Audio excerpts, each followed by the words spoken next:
Selamat siang Pak, selamat siang teman-teman. Kami dari kelompok B akan mempresentasikan mengenai Global Business dan Collaboration. Sebelum saya memulai presentasinya, terlebih dahulu saya memperkenalkan diri saya. Nah, perkenalkan nama saya Francisca Putri Miranti Goa, biasa dipanggil Cika.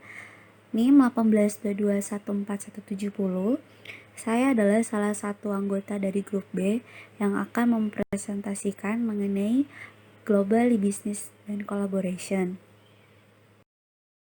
Nah, di sini teman-teman sudah melihat bahwa kami telah merangkum beberapa pokok bahasan mengenai materi kita, yaitu Global Business dan Collaboration, ya di mana materi ini akan menjadi panduan kita untuk pembelajaran berikutnya. Nah, pokok pembahasan pertama yaitu adalah proses bisnis dan sistem informasi, di mana proses bisnis tersebut dibagi menjadi dua, yaitu pengertian proses bisnis, dan yang kedua adalah bagaimana teknologi informasi meningkatkan proses bisnis. Pokok bahasan kedua adalah jenis sistem informasi. Jenis sistem informasi ini terbagi menjadi tiga, yaitu sistem untuk kelompok manajemen berbeda, sistem untuk membuat perusahaan saling berhubung, dan yang ketiga, e-business, e-commerce, dan e-pemerintah. Nah, untuk bagian pertama, sistem untuk kelompok manajemen berbeda itu terbagi menjadi dua, yaitu sistem pengolahan transaksi dan sistem intelijen bisnis. Dan yang kedua, sistem untuk membuat perusahaan saling berhubung terbagi juga menjadi dua, yaitu aplikasi perusahaan dan yang kedua intranet dan extranet. Pokok bahasan ketiga adalah sistem untuk kolaborasi dan bisnis jaring sosial. Nah, sistem ini juga terbagi menjadi tiga, yaitu manfaat bisnis dari kolaborasi dan bisnis jaring sosial. Yang kedua, membangun budaya dan proses bisnis yang kolaboratif. Yang ketiga, perangkat dan teknologi untuk kolaborasi dan bisnis jaring sosial. Pokok bahasan yang keempat adalah fungsi sistem informasi dan di dalam bisnis. Nah, ini terbagi menjadi dua, yaitu Departemen Sistem Informasi dan yang kedua perorganisasian fungsi sistem informasi. Nah, di slide berikut ini mengenai proses bisnis dan sistem informasi. Di sini akan menjelaskan pengertian proses bisnis. Nah, proses bisnis adalah kumpulan kegiatan yang dibutuhkan untuk menghasilkan suatu produk atau jasa. Kegiatan ini didukung oleh aliran material, informasi, dan pengetahuan dari berbagai pihak yang terlibat dalam proses bisnis.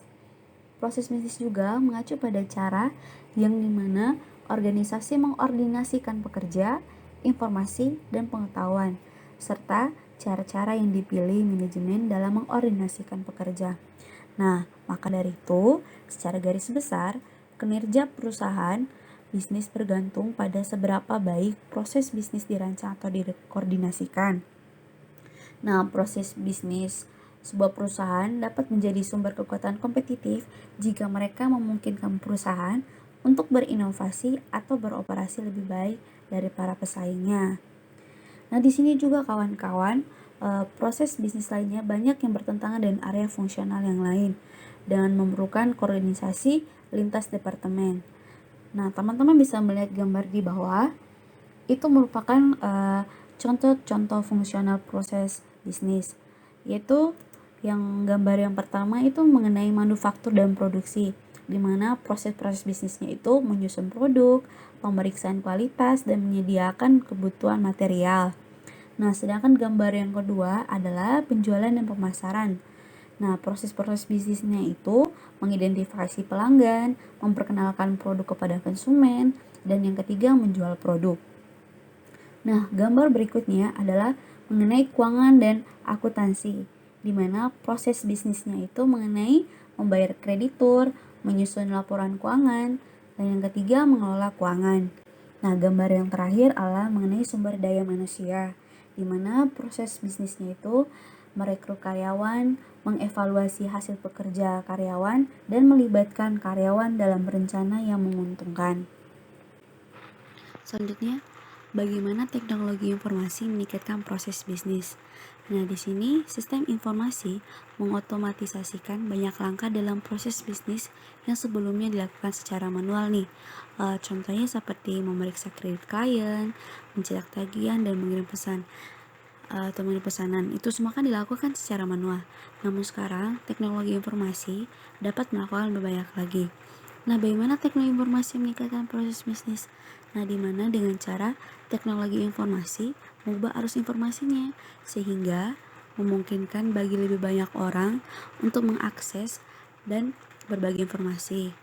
Terus mengubah prosedur yang seharusnya dikerjakan secara berurutan menjadi dapat dilakukan secara bersamaan, serta menghilangkan hambatan-hambatan dalam pengambilan keputusan. Nah, biasa teknologi informasi ini juga seringkali mengubah cara organisasi bisnis dalam bekerja dan mendukung model bisnis. Nah, dilihat dari contohnya nih di bawah seperti aplikasi Best Buy, Amazon, iTunes dan lain-lainnya. Nah, dilihat dari aplikasi Amazon, nah di sini kita juga bisa mengunduh berbagai macam ebook nih dari Amazon. Begitu juga dengan Best Buy. Nah, kita bisa membeli komputer secara online lewat Best Buy. Dan yang juga iTunes nih, aplikasi yang sering kita dengar. Nah, dimana kita juga bisa mengunduh musik dari aplikasi iTunes ini.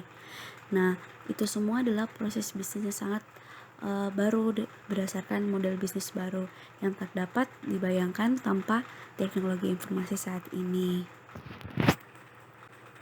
Slide berikutnya adalah sistem-sistem untuk kelompok manajemen berbeda. Nah, tadi sistem-sistem ini terbagi menjadi dua, yaitu yang pertama, sistem pemrosesan transaksi, dan yang kedua, sistem untuk intelijen bisnis. Yang pertama, sistem pemrosesan transaksi. Pengertian dari sistem pemrosesan transaksi adalah sistem komputerisasi yang mengoperasikan dan mencatat transaksi rutin harian yang diperlukan untuk melakukan bisnis, seperti yang terpesanan penjualan, pemesanan hotel, penggajian, karyawan yang mencatat, dan pengiriman. Sedangkan pengertian sistem untuk intelijen bisnis adalah istilah terkini mengenai data dan perangkat lunak untuk mengorganisasi, menganalisis, dan menyediakan akses kepada data untuk membantu manajer dan pengguna lain suatu perusahaan dalam membuat keputusan yang lebih berdasarkan konfirmasi. Nah, sistem intelijen bisnis ini memiliki dua jenis sistem intelijen dalam pengambilan keputusan tanpa pengulangan, yaitu yang pertama sistem pendukung keputusan dan yang kedua sistem pendukung eksekutif. Nah, yang sistem pendukung keputusan itu dimana berfokus pada masalah-masalah yang unik dan cepat berubah, yang prosedur dalam mencapai atau menghasilkan suatu solusi belum ditentukan sebelumnya secara keseluruhan. Nah, pengertian yang kedua adalah sistem pendukung eksekutif, di mana sistem ini membantu manajemen senior dalam mewujudkan keputusan-keputusan yang telah dibuat. Teman-teman, itu saja hasil presentasi yang saya bisa jelaskan mengenai materi Global Business and Collaboration. Nah, untuk beberapa materi selanjutnya akan dijelaskan oleh anggota grup B lainnya. Sekian dan terima kasih.